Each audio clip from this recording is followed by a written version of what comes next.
देखिए अब क्वेश्चंस जो रेजिस्टिविटी रेजिस्टेंस जैसे टेम्परेचर बदलते हैं, ये आपको क्लियर हो गया ना पिछले टॉपिक में कि टेम्परेचर बदलने से रेजिस्टिविटी बदलती है, रेजिस्टिविटी बदलेगी तो अपने आप रेजिस्टेंस बदलेगा। तो उसी पे बेस्ड ये कुछ क्वेश्चंस है, इंपॉर्टेंट भी है, ध्यान से समझिएगा।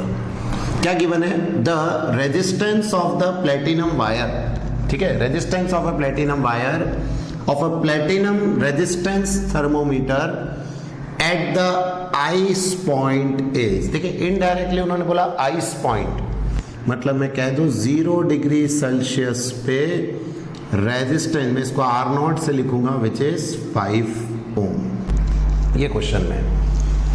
And at steam point it is 5.23 ohm. Steam point मतलब 100 डिग्री सेल्सियस पे कितना हो जाएगा, इसको R एट 100 लिख देते हैं विच इज 5.23 ओम। देन ये तो आपको क्वेश्चन में गिवन है कि 0 पे इतना 100 पे इतना। Now when the thermometer is inserted, अब पहले आपने थर्मोमीटर को काय में डाला था? आइस में। फिर थर्मोमीटर को काय में डाला आपने? स्टीम में। अब वो कह रहे हैं आपने when the thermometer is inserted in hot bath the resistance of the platinum wire is. अब हॉट बाथ में डाला, रेजिस्टेंस हमें नहीं मालूम है वो टेम्परेचर कितना है, क्योंकि वो यही पूछ रहे हैं calculate the temperature of bath. तो क्या T मान लूं? मुझे नहीं मालूम, T degree Celsius. This is resistance at T degree Celsius which is how much? 5.795 ओम। तो आपने थर्मोमीटर को पहले आइस में डाला, फिर स्टीम में डाला, फिर एक अननोन हॉट वाटर बाथ में डाला, और अब आपको उस हॉट वाटर बाथ का टेम्परेचर बताना है कि वो कितना है, और रेजिस्टेंस हमको तीनों पे गिवन है।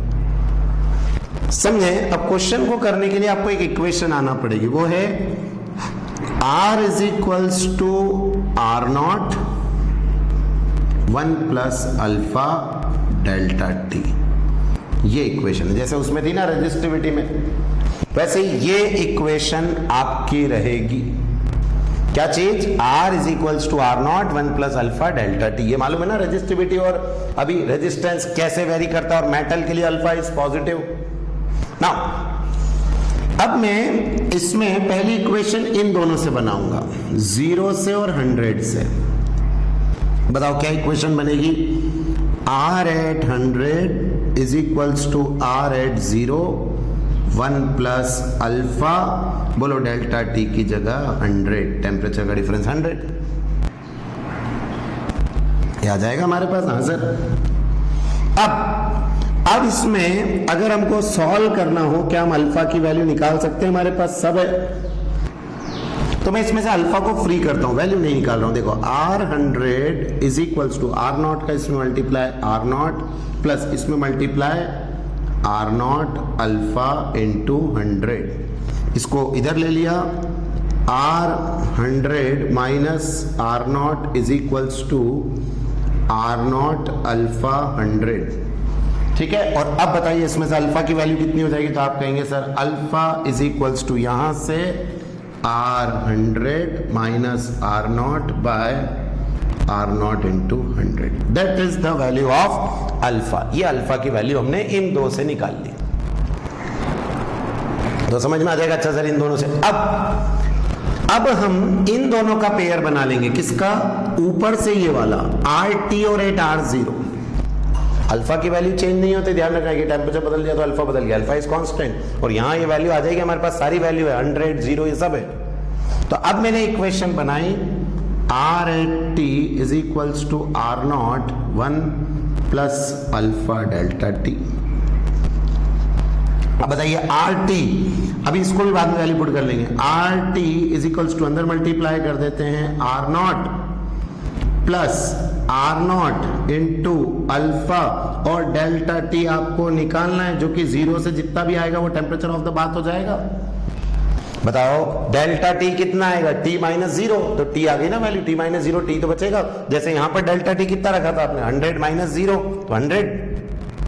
अब इसको इधर ले लो, RT minus R0 is equals to R0 alpha delta T. मैं फिर कह रहा हूं डेल्टा टी की जगह आप लिख सकते हैं T माइनस 0, बाद में कर देंगे हम एंड में। अब यहां अल्फा की वैल्यू पुट करेंगे, तो देखिए R T minus R nought is equals to R nought into, ये रही अल्फा की वैल्यू कितनी, R 100 minus R nought divided by R nought into 100 और ये डेल्टा टी, ये डेल्टा टी की वैल्यू एज इट इज। बताओ क्या क्या कैंसिल हो रहा है सर, आर नॉट से आर नॉट कैंसिल, इसीलिए मैं शुरू में वैल्यू नहीं रख रहा था, कैंसिल हो जाएंगे बहुत कुछ। अब अगर हम यहां से भी इसको और सॉल्व करें तो कितना आ गया, R T minus R nought और इसको डिवाइड कर देते हैं, कितना आ जाएगा, आर 100 माइनस आर नॉट और इसको into 100, you will get delta T value. और अब सिर्फ वैल्यू पुट करना रही, R at T is 5.795 minus R at 0 5 divided by R at 100 5.23 minus R 5 into 100 is equals to delta T. और फिर कह रहा हूं डेल्टा टी, अब मैं लिख दूं क्या, टी माइनस 0, क्योंकि 0 से ही तो कंपेयर किया था इस इक्वेशन में, देखो। तो अब आप इस पूरे को जब सॉल्व करते हैं टेम्परेचर, आपके पास वैल्यू आएगी 345.65 डिग्री सेल्सियस। ये आपका टेम्परेचर आ गया, मतलब उस हॉट वाटर बाथ का ये टेम्परेचर है। तो मेन मुझे आपको ये इक्वेशन सिखानी थी, ये इसका कोई डेरिवेशन नहीं है, न्यूमेरिकल जरूर आते हैं, और ये जो क्वेश्चन अपन कर रहे हैं एनसीईआरटी बुक का ही क्वेश्चन है। तो इसमें simple at any temperature at 0 रखा, अल्फा की वैल्यू निकाली, दूसरी इक्वेशन में रखी और सॉल्व कर लिया, मतलब बन जाएगा क्वेश्चन। नोट डाउन करिए।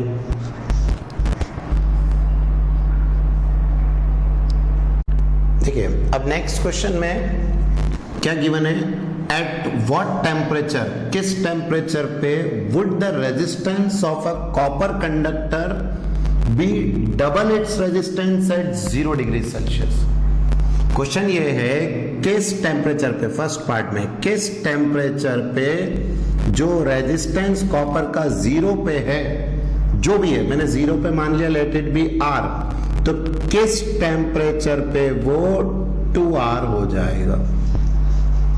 देखिए question, at what temperature would the resistance of a copper conductor be double its resistance at 0, जितना 0 पे है उसका डबल।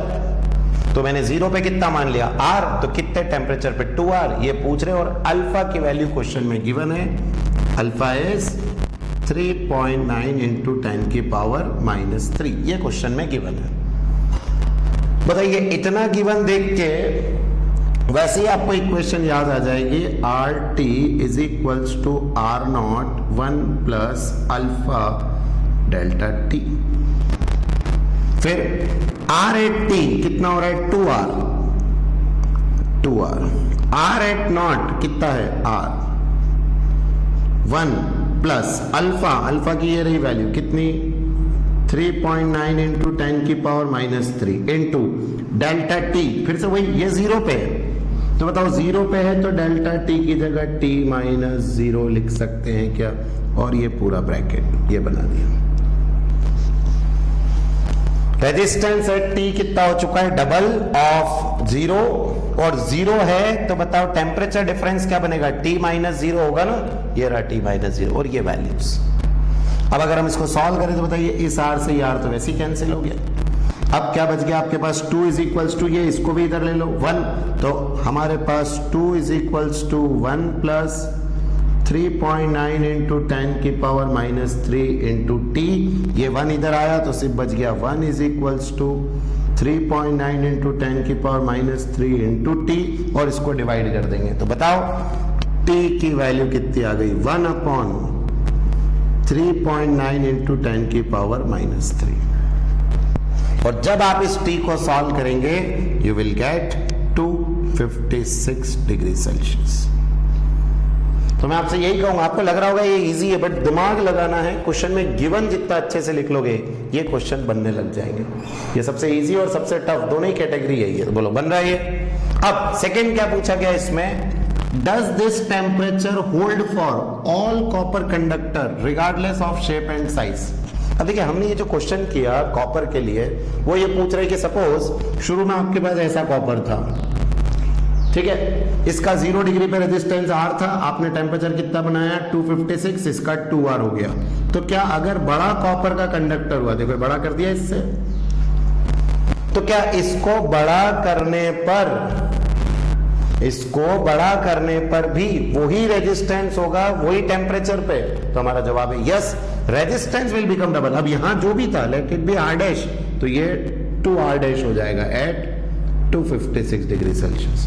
मतलब कॉपर का कोई भी कंडक्टर हो, उसके डबल करने के लिए, रेजिस्टेंस को डबल करने के लिए हमेशा टेम्परेचर यही लगेगा। क्यों? क्योंकि जो अल्फा है वो काय पे डिपेंड नहीं करता है, साइज शेप इन पे डिपेंड नहीं करता, it depends only on material. तो मटेरियल तो कॉपर ही था। तो बताओ आ रहा है समझ में कि यहां सिर्फ कॉपर का कोई भी कंडक्टर हो 256 डिग्री सेल्सियस पे उसका रेजिस्टेंस डबल हो जाएगा, भले उसकी कोई भी शेप कोई भी साइज। तो क्वेश्चंस इजी है, बनाइए इसको। ठीक है, क्वेश्चन क्या है नेक्स्ट इस पे?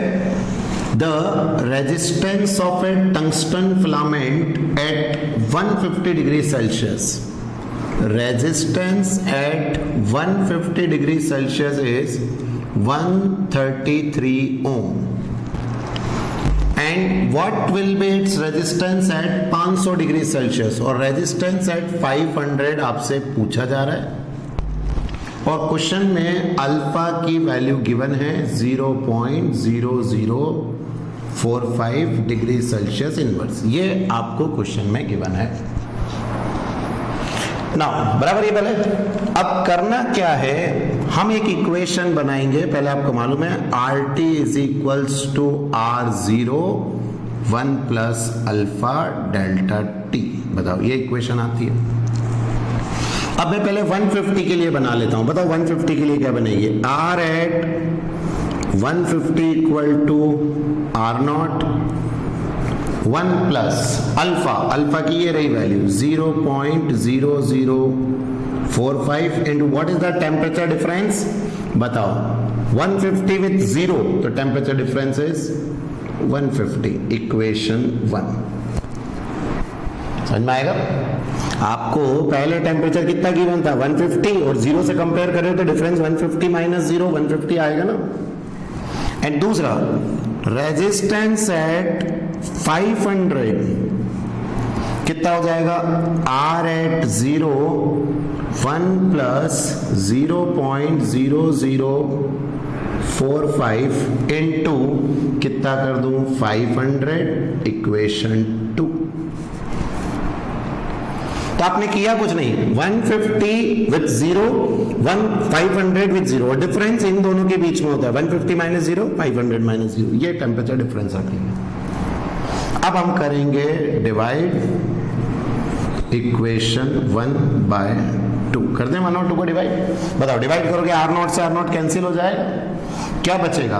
R at 150 by R at 500 is equals to 1 plus 0.0045 into 150 divided by 1 plus 0.0045 into 500। क्या आप मुझे बताएंगे इसमें सिर्फ R 500 को छोड़ के आपके पास सारी वैल्यू है, R 150 की जगह कितना रखने वाले? 133, तो यहां 133 बाकी सब वैल्यूज है। बताओ R 500 सॉल्व हो जाएगा आपका। जब आप इसको सॉल्व करेंगे you will gate R 500 as 258 ohm, ये आपका आंसर। कैलकुलेशंस आपको समझ में आएंगे। तो मैं इस क्वेश्चन से आपको क्या सिखाना चाह रहा हूं, आपको जब भी अलग अलग टेम्परेचर गिवन हो कंपेयर विद 0 ही करना है। यहां 0 डिग्री सेल्सियस का ही कंपैरिजन होगा, तो आपको यहाँ ऐसा नहीं आप डायरेक्ट यहाँ R 500 या R 150 रख लेते, नहीं, पहले R 150 with 0 R 500 with 0 divide and then solve.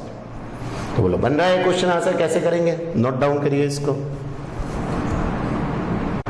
देखिएगा अब next question, the resistance of a conductor at 20 degree Celsius, resistance at 20 degree Celsius is 3.15 ohm, ठीक, and at 100 degree Celsius, resistance at 100 degree Celsius is 3.75 ohm, ये question में given है 20 और 100। Now determine the temperature coefficient of resistance, बोलो alpha आपको निकालना है, and what will be the resistance of conductor at 0 और R एट 0 डिग्री सेल्सियस आपको निकालना है। दो चीजें आपको निकालनी, ये गिवन है। बताइए क्लियर इतना क्वेश्चन आपको भी समझ में आ रहा है सर? क्या इक्वेशन बनेगी? फर्स्ट में बनाऊंगा 20 को देख के, बताइए R20 R0 1 plus alpha into 20 कर दें क्या? ठीक है, या मैं चलिए ठीक है इसको रहने दो। दूसरा R एट कितना 100 is equals to R0 1 plus alpha, 20 की जगह यहाँ 100 डिग्री सेल्सियस आ जाएगा, 20 माइनस 0 100 माइनस 0। और अब आपको समझ में आ रहा होगा सर कुछ भी नहीं, इक्वेशन को इक्वेशन 1 और 2 को क्या कर देंगे डिवाइड, आप डिवाइड कर दीजिए, डिवाइड 1/2, ये हो जाएगा R20 bye R100 is equals to R0 से R0 क्या हो गया cancel, 1 plus 20 alpha divided by 1 plus 100 alpha. R20 की वैल्यू गिवन है, R100 की वैल्यू गिवन है, कितनी है 3.15 by 3.75 is equals to 1 plus 20 alpha by 1 plus 100 alpha. बताइए अब अपने पास सिर्फ अल्फा को छोड़ के सारी वैल्यूज हैं, तो जब आप इसको कैलकुलेट कर लेंगे you will gate 0.0025 degree Celsius inverse. तो उम्मीद है अब इतने क्वेश्चंस के बाद आपको समझ में आने लगा सर हर इक्वेशन को 0 के साथ कंपेयर करना है, 0 डिग्री वाले रेजिस्टेंस से सिंपल इक्वेशन पुट करेंगे आंसर आ जाएगा। और अब आपसे सेकंड क्या पूछा था R0, बताओ इक्वेशन 1 या 2 जो लेना हो ले लो, इसमें से R0 निकाल लें, अल्फा की वैल्यू आ गई ना हमारे पास, तो देखिए R एट इसमें पुट करते हैं, R at 20 R0 1 plus alpha delta T की जगह 20, R एट 20 कितना गिवन है 3.15, R0 आपको निकालना है 0 पे, 1 plus alpha 0.0025 into delta T is 20। Simple इसमें वैल्यू रख के सॉल्व करेंगे and you will receive R0 as 3 ohm, ये 3 ओम आ जाएगा। और हिंट बताऊं मैं, अगर आपको ऑब्जेक्टिव करना हो तो ये कंडक्टर एक है ना, कंडक्टर मतलब मेटल, और मेटल में टेम्परेचर बढ़ाने से रेजिस्टेंस बढ़ता है, तो अगर आप 20 पे देख रहे हैं 3.15 तो बताओ 0 पे इससे कम ही होगा, तो अगर कोई भी ऑप्शन 3 से ज्यादा थे मतलब 3.15 से, तो वो आंसर हो ही नहीं सकता था, 0 पे तो 3.15 से कम ही होगा, और हमारा आंसर आया 3 ओम। तो उम्मीद है अब इस पैटर्न पे आपको क्वेश्चन बन जाएंगे, they all on how the resistance changes with temperature. और भी प्रैक्टिस करिए, सारे क्वेश्चंस बनेंगे, नोट करो।